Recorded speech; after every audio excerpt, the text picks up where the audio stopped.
Okay, may butat, karaygon ang Ginoo, nga atong gialagaran nga Dios. Ani na pud kita igsuon sa ato ang ikaduha nga simbalay, nining orasa, nining taknaa. Salamat sa Ginoo, dalaygon ang Dios nga atong gialagaran. Hallelujah. Before tayo proceed, mga kaigsunan, let us pray. Father, in the name of Jesus, salamat kay Lord sa kahigayunan nga makasimba nimo diha sa among mga balay. Ginoo, panalangini ang tanang maminaw sa imong word. Lord, kini nga pulong maghatag nig kusog kadasig kanila. Kini nga pulong, Lord, magdala nig pagkapukaw sa mga kinabuhi. Magdala ni Ginoo og revival, Lord. Magdala ni Ginoo og kaayuhan sa balatian. Magdala nig pagtubo sa espirituhanon nga life, Lord. Salamat kay Ginoo naning orasa. Panalangin nila ang simbalay namo gikan sa pangantukan down to bisin Ginoo, kuya o duha kulambugon danggawan, Lord God, Green Hills, Purok Tris, Kalinga, Ginoo, tibuok barangay San Miguel, Visayas, Kapurok, Maramag, Don Carlos, Lord God, og ang tanan Ginoo nga nagasimbalay karon, I declare blessings, anointing, power and healing, Lord. I-bless Ginoo ang tanan nga niya karon present sa simbalay. I-bless nimo ang life, ilang trabaho, ilang pamilya. Akong gigapos o gi-rebuke ang mga balatian, ang mga sipon, hilanat, ubo, mga aksidente.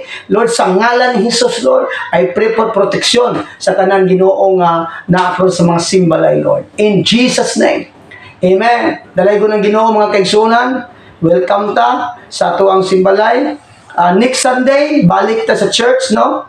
Wala tay simbalay sunod Domingo. Dito ta magtapok sa ato ang simbahanan, sa ato ang Sunday Sale Celebration. So, ipahibalo sa tanan ng mga igsoon nato, ipadangat kanila nga karong Sunday balik ta sa ato ang simbahan, no? Dito ta mag-usa og balik alang sa ato ang Sunday Sale Celebration. Dalaygon ang Ginoo ang inyong mga panagway igsoon nakapadugang sa kahimayaan sa Ginoo. Nahimuot ang Ginoo sa atong ginahimo. Matod pa sa pulong sa Ginoo mga igsoon sa Mateo 18:20, sa gani ang duha og tulo nga magaisgot siya ngalan anaa siya sa atong kaliwala. Dili makita ang Dios tungod kay siya espiritu, pero nag-ingon siya igsoon duha og tulo anaa siya sa atong kaliwala. Amen. Blessed be the name of the Lord sa atong mga kinabuhi.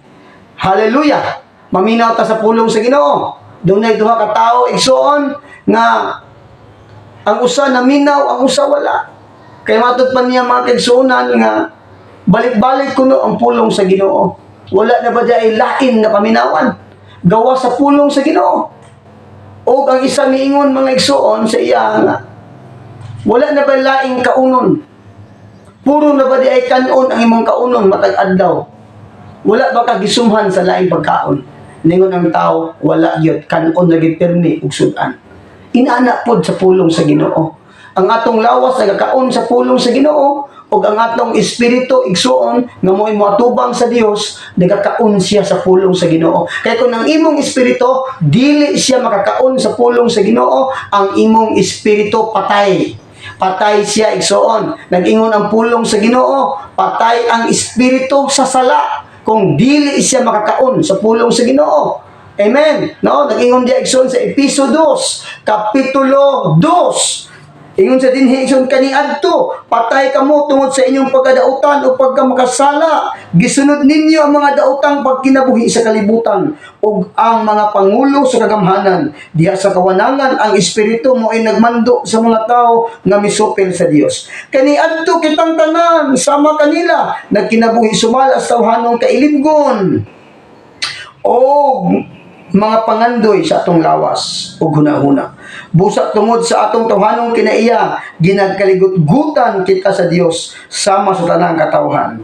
Apan dako kayo ang kaluoy o gugma nga gipakita sa Dios kanato. Bisan gani kaniadto patay kita sa espiritu tungod sa atong pagkadautan, gibanhaw kita niya uban kang Kristo. Naluwas kamo tungod sa grasya sa Dios. Amen.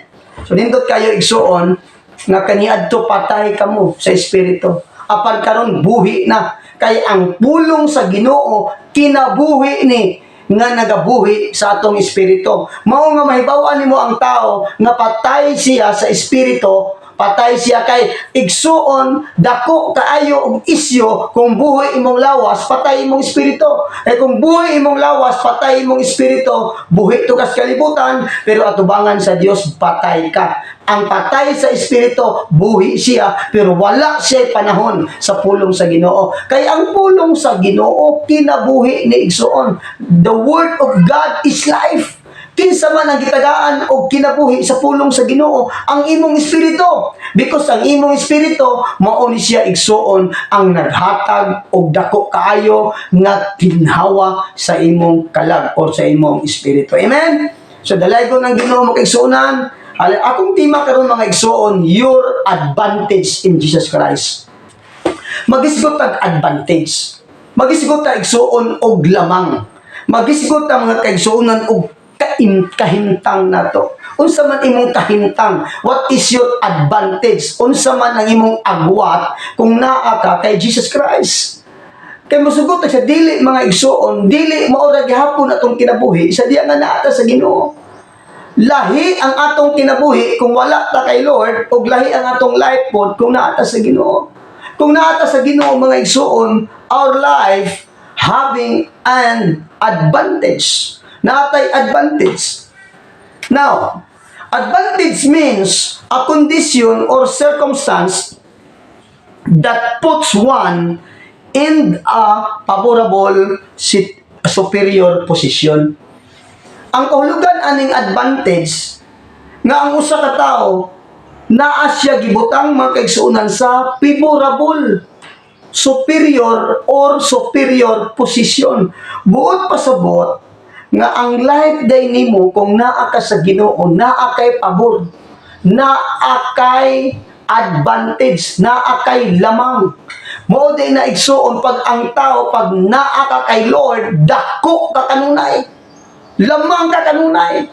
Kung naa ka kay Lord, dako pirmi imong bahin. Lamang ka pirmi. Kung naa ka kay Lord igsuon, ang imong life kanunay kang ga-advance. Dunay istorya mga igsuon, dunay 5 ka tawo mga kaigsuonan nga ming adto sila sa iyang agalon. Pag-abot siyang agalon mga igsuon, nangayo sila panalangin, nangayo sila blessings. Ningon niya agalon, okay, pagpasan mo bato, igo-igo lang ninyo madaog. O kining upat mga igsuon, ni palo sa instruction. Nikuha sila bato, nga igo-igo lang nila madaog. Ilang gipasan o ilang gihatag sa iyang agalon. Kining usa igsuon kay wala man siya advantage, ni kuha lang siya gamay kay nga bato. Gisuot niya siyang bulsa o niya niadto siyang agalon. Pag-abot niya siyang agalon mga igsuon, ang upat gipakpakan sa agalon. Very good. Kay mituman mo sa instruction. Nagdala mo bato na igo-igo lang ninyo mapasan. O ang isa ni abot, nagdala gamay kay bato. Wala ni palo sa instruction. Tingon dayon ang agalon, sa diyang niabot na silang 5. Kanang inyong mga bato, himuon ko na pan. Sulipay kaayo tong nagpasan og dagkong bato. Kay dagkong pan ang ilahang nakuha. Og katong isa igsuon, nga walay advantage, wala siya'y utok, wala siya ni palo sa instruction, gamay kayang nakaon nga pan. Pagsunod ugma, niingon na po di agalon, okay, pagdala mo gagmayng bato, murag kinumo kadagko, kay naa ko ipahimo ninyo. O katong upat mga igsuon, nagdala na po sila mga bato, nga murag kinumo kadagko. O kining usa, nga masinupakon kayo, kinagunahuna siya mga igsuon nga himuon niya pong pan ang bato, nagdala po siya bato, igo-igo dito pasan, petimbog ata mga igsuon. Unya, niadto siya silang agalon. Pag-abot silang agalon mga igsuon, ang upa, maorag hapon, gipagpakan sa agalon. O katong ikalima igsuon, dugay kay niabot, kay nagpasag dako kay nga bato, kaya huna-huna niya, nga kaning bato, kasi himuon nig pan, lamang kay ko ani, kay dako kay nga pan akong makaon. Motoy na siya una-una. Pag-abot niya dito mga igsoon, ningon ang agalon, okay, kamong 5, tagaan tamog yuta. ang maabot sa labay sa inyong bato, mauto kalakdon ang inyong yuta. O katong isa nga nagpasan og dako kay bato, wala niya malabay ang iyang bato sa layo. Gamay kaya iyang nakuha nga yuta, usara ka pa. Nga naman, wala siya'y advantage. Nga naman, dili man siya mopalo sa instruction. Maupod na sa atong life. Kung naa na ang Ginoo sa atong kinabuhi, igsoon, dapat musunod kita kay Kristo. Kay kung naa ka kay Kristo, naa kay pabor, naa kay advantage, naa kay lamang, naa kay agwat, kung naa ka diha ni Kristo. Advantage means your condition or circumstance that puts one in a favorable or superior position. But pasabot nga nindot ang imuhang posisyon kung ang imong kinabuhi naa ka sa Ginoo. Favorable means ang meaning sa advantage meaning favorable. Naa kay pabor. But pasabot ikaw perminti ang una. Number 2, sa binahinay, dako permi mo. No? Kung naay panalangin mo abot, ikaw una daw gon. Ngano man naaman sa imo ang pabor. Mauna siya igsuon ang makuha sa tao kung ang iyang kinabuhi naa kang Kristo Jesus. Ang iyang kinabuhi na ay advantage kanunay nga mo access sa mga panalangin. Bisan igsuon si bisan kinsa walay makapildi kaniya kung naa sa imo ang advantage. Nganuman kay kanunay kang madaogon hatang away sa imong kinabuhi. Nganong gitawag man taong naatay advantage kay Jesus? Kinsa man si Jesus? Igsuon kung wala si Jesus sa imong kinabuhi, wala kay advantage. Gamay ka permi. Kung wala si Jesus sa imong life, ang imong life, igsuon, walay kadaugan. Ang imong life, kanunay siyang problematic. Ang atong life, igsuon, kanunay lang ka depressed kung wala tay Jesus sa atong kinabuhi. Number 1, advantage na to, kung naata ka Jesus. Busa, siguro na to. Ang atong life, nga naagid ta sa Ginoo. Amen? Naagid ta kay Jesus Christ. Number 1, advantage na to. In Roma chapter 8 verse 1. Kung sa giingon diya, there is therefore now no condemnation to those who are in Jesus Christ. Sabi saya siya, busa karon, dili na hukman sa silot ang nahiusa kay Kristo Jesus. This is your advantage. Kung naa ang imong kinabuhi sa Ginoo o ang Ginoo naa nimo nganuman ang tanan nga anaa sa Ginoo, ang number 1 advantage nimo, wala nay silot nga makadulot nimo. Ang yawa di makasilot nimo, si Lord di makasilot nimo igsoon, ang Dios di makasilot nimo. Nganuman dili na hinukman sa silot ang nahiusa kay Kristo. Kung naa na ka sa Ginoo mga kaigsuonan, wala nay tunglo makadulot nimo. Wala na istorya makapaluyang nimo. Wala na makapadiskurahin nimo. Wala na makapahuyang nimo. Wala na makapahinay nimo. Kay ang tao nga naa kay Kristo, nahiusa kay Kristo Jesus. Kana nga tao, wala na paghukom nga mudulot sa iyang kinabuhi. Busa ang Roma Kapitulo 1, Roma Kapitulo 8, versikulo 1, ingon siya, there is therefore now, ingon siya, there is therefore now, karon igsoon, no condemnation to those who are in Christ Jesus. Karon.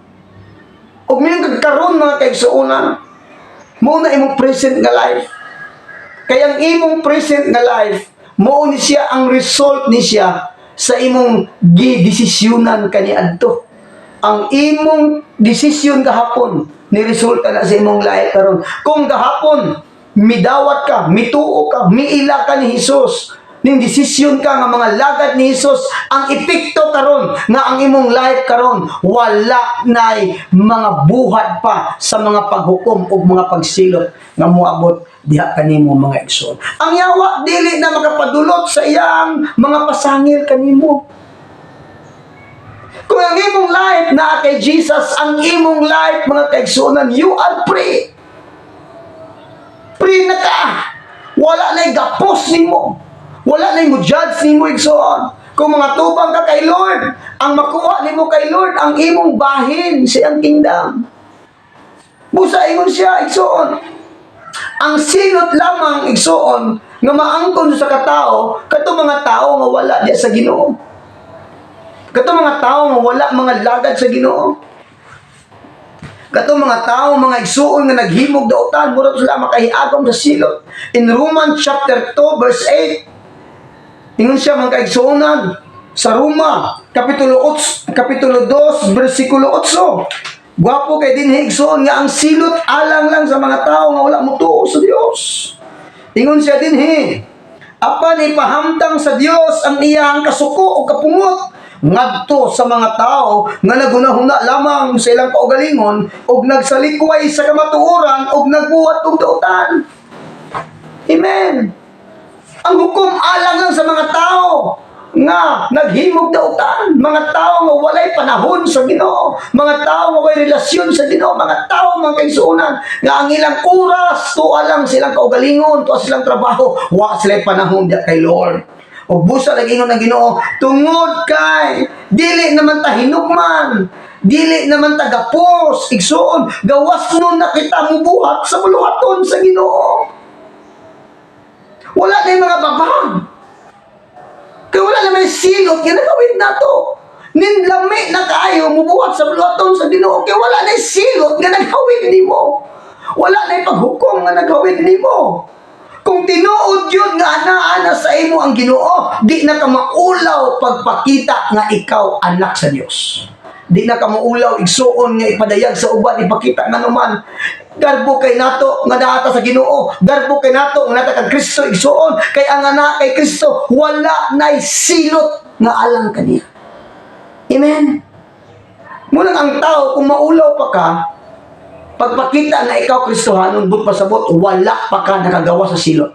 Kung ang tao, maulaw siya pag-istorya sa uban, mahitungod kang Kristo na iyahang manuluwas, kay si Kristo man ang naghatag nimo kagawasan gikan sa silot, si Kristo man ang naghatag kanimo kagawasan gikan sa hukom. Kung maulaw pa ka, magpamatuod, mahitungod ni Kristo diha sa uban, but pasabot, wa pa ka kagawas sa silot igsoon. Amen? That is our advantage. Ang advantage nato sa diyang nanata sa Ginoo kay wala na silot nga makadulot sa atong kinabuhi. Number 2 advantage, igsuon, makita sa pulong sa Dios. Number 2 advantage, ulamang nimo kung ana ka kay Lord. Number 2, you have eternal life. Naa kay kinabuhi nga walay katapusan. Ang Roma 6:23 nag-ingon, kay ang suhol sa sala kamatayon, apan ang gasa sa Dios mao ang kinabuhi nga way katapusan. Nga anaa kay Kristo Hesus. Naatay advantage mahitungod sa kaluwasan kay naata sa Ginoo. Kung naa ka kay Hesus, naa kay kinabuhi nga way katapusan. Ang kinabuhi nga way katapusan gasa sa Dios sa mga tao nga anaak si Kristo sa ilang kinabuhi. Mao nga ang tao kung naa ka diya sa Ginoo igsoon, dili problema nimo ang kaluwasan. Dili problema nimo igsoon ang kinabuhing dayon. Kay ang gasa nga mao ang kinabuhing dayon naa na sa imo. Kung naa sa imo si Hesus. Mao nga ang tao nga wala siya nangalagad sa Ginoo, ang iyang kinabuhi delikado. Pag ang tao wala siya oras sa Ginoo, yang kinabuhi delikado. Kay wala siya kaluwasan. Kay ang kaluwasan ana lamang diha kay Hesus. Juan 3:36, ang mutuo sa anak nga mao si Hesus, mao ni si Hesus ha, may kinabuhing dayon. Apan ang dili mo tuo sa anak, dili makabaton sa kinabuhing dayon. Hinuon, kaligot-gutan siya sa Dios. Munang ang tao nga wala mga lagad sa Ginoo, ang mga tao nga wala mutuo ni Hesus, ang mga tao nga wala kasimba ni Hesus. Igsuon kada adlaw, gikaligot-gutan ka sa Dios. Matod pa sa Juan 3:36, ang kaligot-gut sa Ginoo magsulod-sunod sa imo. Muna nga ang mga tao nga wala mutuo ni Hesus, mo ni mga tao igsuon na delikado ilang kinabuhi. Ang ilang kinabuhi igsuon walay value, ang ilang life walay bili. Di sila makasinati og grasya nga lagit nun. Bisag maayo ang dagan silang kinabuhi. Kaingon ta nga kini mga tawhana, maayo ang dagan sila, dagko sila balay, di sila sakyanan, maayo ilang trabaho, low sila yuta, pero igsuon atubangan sa Dios ang ilang kinabuhi, igsuon gikaligut-gutan sa Ginoo. Number 3 nga advantage nato kung naatay kay Kristo, naatay kabaguhan sa kinabuhi. Unsa man ning kabaguhan sa kinabuhi? In 2 Corinthians chapter 5 verse 17 ingon siya, ang tao nga nahiusa kay Kristo Jesus bag-o na siyang binuhat. Ang daan miagi na ug ang bag-o nagaabot. Ang tao igsuon nga naa sa Ginoo, ang iyang advantage, dunay kabaguhan iyang life. Kay dili gid mabago ang tao nga wala sa Ginoo. Dili gid mausab bisag unsaon mo paningkamot matag bag-ong tuig igsuon. Muundang sa bisyo, mubalik ra gihapon. Nganuman wala man si Kristo sa iyang kinabuhi. Pero kung anaa si Kristo, ang tao nga anaa kay Kristo, doon na siya'y bag-ong kinabuhi. Kibalo ba kaigsuon ang meaning sa bag-ong kinabuhi? Gitawag ni siya igsuon sa John chapter 3 verse 3 nga nagpakatao pag-usab. Kung sa ibot pasabot ang nagpakatao pag-usab, gikan sa iyang kinabuhi nga way klaro, gikan siyang kinabuhi nga walay maayo nga dagan, ngilad, way relasyon sa Ginoo. Moto ang daang kinabuhi. O kato iyang daang kinabuhi mga igsuon, iya tong gilubong sa tubig. Muna gitawag mga igsuon nga bautismo sa tubig, bunyag sa tubig. Kay ang bunyag sa tubig gilubong nimo imong daang pagkatao. Gilubong nimo imong daang pangunahuna. Gibiyaan nimo imong karlaan nimo nga mga panan-awon sa kinabuhi. Og sa diha nga mikawas ka, mo na pasabot igsuon nga gianak na ka sa bag-ong pamilya sa Ginoo. Gianak ka sa panimalay sa Ginoo. Mao na nga ianak ang kabaguan sa kinabuhi. Amen. Muna ang tao, pag naka sa Ginoo, nakay bag-o na nga pananaw sa imong kagalingon. Bag-o na igsuon ang imuhang mga desire, ang imong mga pangandoy, mga pangginoo na. Ang imuhang mga sinultian, mga maayo na, wala na yung mga balikas. Wala na yung mga panghimaraot. Ang imuhang sinultian, dili na makapasamag. Ang imong sinultian, igsuon, dili na makapaguba og relasyon. Amen? Number 4, advantage kung naa ka sa Ginoo in Proverbs chapter 15 verse 29. Ang imong pag-ampo, ang imong mga pag-ampo, patalinghugan sa Ginoo. Muna advantage igsuon. Kay sayang kaayo sa ikang istorya, walay mamati nimo. Di ba igsuon no? Kung naa kay iistorya, unya way mamati nimo, masakitan ka oy. Bisang pag nindot kay imong istorya, o way mamati nimo, masakitan ka. Bisan pag daghan kayo ka igsuon ni istorya nga nindot, o way maminaw nimo, masakitan ka. Pero usa sa mga advantage kung naa ka sa Ginoo, sa dihang naa kay istorya kay Lord, patalinghugan ka ni Lord. Kay si Lord malipay sa mga pag-ampo sa mga tao nga anaa sa Ginoo.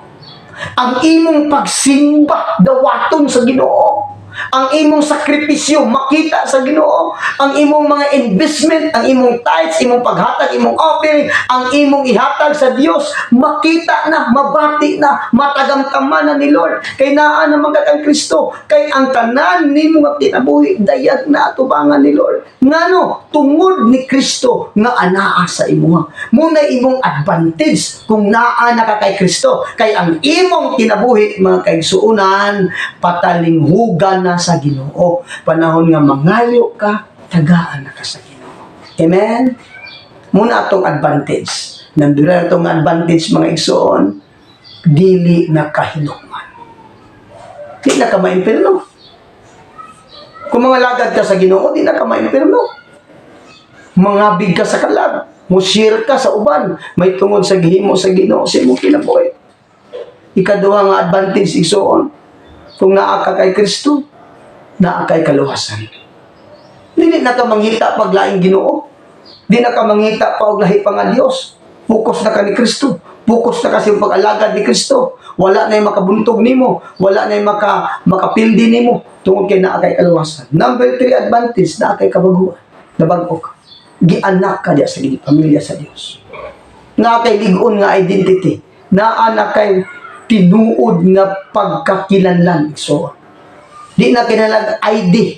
Di na kinahanglan og mga requirements nga naman ang kabaghuan sa imong kinabuhi. Mo requirements nimo sa diyan naa ka sa Ginoo. Di na kapangitaan is PhilHealth, pag-ibig. Di na kapangitaan ano. Kay ang kabaghuan sa imong kinabuhi enough na nga ikaw anaa kay Kristo Jesus. Nabun-agin ka. Nagpakatao ka pag-usab diha sa pamilya sa Ginoo. Ang ikaapat igsuon nga advantage, makapangayo na ka sa Ginoo. Di na ka maulaw ma-approach sa Ginoo. Di na ka maulaw mangayo sa Ginoo. Di na ka maulaw musimba sa Ginoo. Di na ka maulaw igsuon mo panghupaw musimba sa Dios. Kay ikaw patalinghugan na sa Lord. Father, in the name of Jesus, I apply the blood of Jesus sa tanang naminaw sa imong word, Lord. Na tanang nga dunggan nila nga mensahe, musunop silang kasing-kasing, magdalag paglaom silang kinabuhi. Makabarog sila kay Kristo. Makabarog sila. Lord, I pray, Lord, nga ang tanan nga nagnakaroon simbalay na minaw si mong word, imong panalanginan Ginoo. Muabot kaniya ang kabaghuan, kausaban, grasya o panalangin. Lord, hallelujah, musunop sa iya, naa siya'y advantage, naa siya'y lamang, naa siya'y agwat, Lord. Lahi iyang life kay sa uban. Kay naa naman siya diya kay Kristo. Kay si Kristo, Lord, siya Ginoo. Ang pulong siya ang gahom sa Dios na aniya sa among kinabuhi. Lord, salamat sa imong kaayo. In Jesus' name. In Jesus' name. Amen.